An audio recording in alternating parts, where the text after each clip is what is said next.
Hello, welcome back to my YouTube channel Alexander Idrisi. दोस्तों, अगर आपने मेरे चैनल को सब्सक्राइब नहीं किया है तो जल्दी से सब्सक्राइब कर लो, क्योंकि आगे बहुत अच्छे अच्छे वीडियोस आपको देखने को मिलेंगे और आपको उनसे सीखने को मिलेगा। ठीक है, और आपके पढ़ाई से रिलेटेड मैथमेटिक्स फिजिक्स के बहुत सारे मैं वीडियोस लेके आता हूँ, तो आप उससे भी फायदा उठा सकते हो।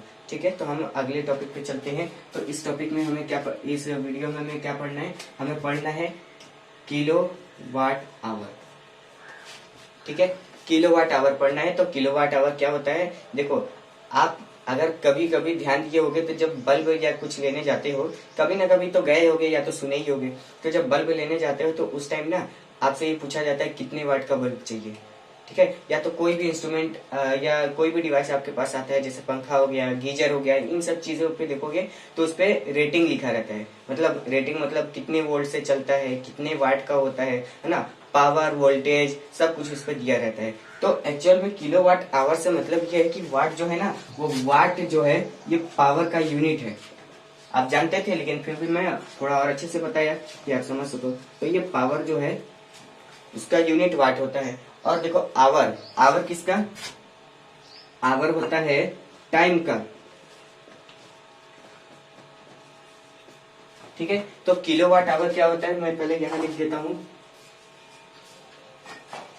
किलोवाट आवर, किलोवाट आवर को समझते हैं। तो किलोवाट आवर क्या है कि अगर 1 किलोवाट आप बाजार के, अगर आप 1 किलोवाट का कोई भी चीज है ना, कोई भी डिवाइस अगर आप 1 किलोवाट का लिए हो और इसको 1 घंटे तक चलाओगे, तो जो एनर्जी कंज्यूम होगा, यानी वो जो एनर्जी लेगा इस सप्लाई से, वही होता है 1 किलोवाट आवर। ठीक है, और इसे मैं लिख दूं तो इस तरीके से होगा, it is energy consumed by 1 kilowatt device for 1 hour. It is energy consumed by 1 kilowatt device for 1 hour. ठीक है, तो यही इतना सा है। अब यहाँ पे हम लिखेंगे कि 1 kilowatt hour equal to 1 kilowatt into में 1 आवर। ठीक है, 1 किलोवाट यानी 1000 वाट होता है, और इंटू में 3600। ठीक है, और इसको जब हम अच्छे से लिखेंगे तो 3.6 इंटू 10⁶ जूल आएगा। ठीक है, मैंने क्या कहा, ये एनर्जी है ना, एनर्जी है तो इसका यूनिट जूल हो जाएगा। यानी 1 किलोवाट आवर की वैल्यू आपको पता भी चल गई और आपने इसका डिफिनेशन भी लिख लिया। और वो क्या है कि अगर कोई 1 किलोवाट का अगर कोई डिवाइस है तो 1 घंटे चालू करने के बाद जैसे ही हम उसको प्लग में लगाएंगे, 1 घंटा तक उसको चलाएंगे, तो जो एनर्जी वो कंज्यूम करेगा वही 1 किलोवाट आवर होता है। आप देख लीजिए इसका डिफिनेशन और इसको आप लिख लीजिएगा। ठीक है, अब हम पढ़ते हैं relation between resistance and resistivity. ठीक है, relation between resistance and resistivity को हम लोग अब पढ़ते हैं। तो इसमें क्या है ना कि resistance resistance is the property of conductor और matter which opposes the flow of electric current. यानी अगर आप कोई भी चीज इलेक्ट्रिसिटी से चला रहे हो तो उसमें एक कैरेक्टर होता है, उसमें एक गुण होता है, वो होता है रेजिस्टेंस। और रेजिस्टेंस चाहता है ना कि जो करंट है वो आगे ना जाए, यानी वो करंट को रोकने की पूरी पूरी कोशिश करता है। रेजिस्टेंस कम रहेगा तो करंट आसानी से जाएगा, रेजिस्टेंस थोड़ा सा बड़ा है तो करंट मुश्किल से जाएगा, और अगर रेजिस्टेंस बहुत ज्यादा है तो करंट जा ही नहीं पाएगा। समझ में आ रहा है? अब जैसे आपके घरों में जो वायर यूज होता है हर जगह पे लगभग, तो वो कॉपर का होता है। तो कॉपर का जो होता है ना, उसमें रेजिस्टेंस कम होता है। ठीक है, और उससे और भी अच्छा कंडक्टर गोल्ड या सिल्वर हो सकता है। यानी रेजिस्टेंस की मात्रा गोल्ड और सिल्वर में और भी कम होती है एज कंपेयर टू कॉपर। समझ में आ रही है मेरी बात? तो इस तरीके से होता है। अब जैसे मैंने ये कहा ना कि जो रेजिस्टेंस है वो एक चीज और है, रेजिस्टेंस जो होता है वो लंबाई के डायरेक्टली प्रोपोर्शनल होता है। ठीक है, रेजिस्टेंस लंबाई के डायरेक्टली प्रोपोर्शनल रहता है और ये जो रेजिस्टेंस है वो क्रॉस सेक्शनल एरिया के इनवर्सली प्रोपोर्शनल रहता है। अब इन दोनों को अगर हम मर्ज करेंगे तो ये हो जाएगा L इंटू 1/A। ठीक है, और इसके बाद ये क्या हो जाएगा, ये अगर प्रोपोर्शनल का साइन अगर हम हटा देंगे तो यहाँ पे कोई ना कोई कांस्टेंट आ जाएगा और यहाँ पे L अपन में A हो गया।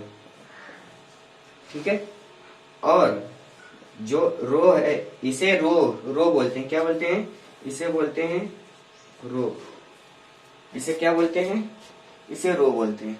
ठीक है, और यही चीज जो है ये है रेजिस्टिविटी। समझ में आ रहा है, ये रेजिस्टिविटी है।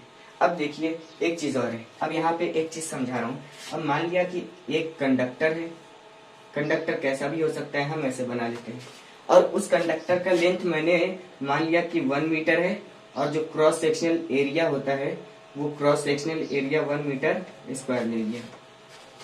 ठीक है, लेंथ 1 मीटर है और cross sectional area 1 metre square है इस कंडक्टर का, तो इसमें जो रेजिस्टेंस होगा, इसमें जो रेजिस्टेंस होगा वो रेजिस्टिविटी के इक्वल होगा। ठीक है, अब ये रेजिस्टिविटी का डिफिनीशन हो गया, समझ में आया। अब इसी डिफिनीशन को मैं लिख देता हूं, resistivity is equal to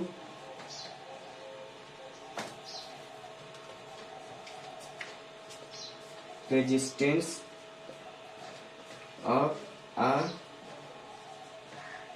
conductor whose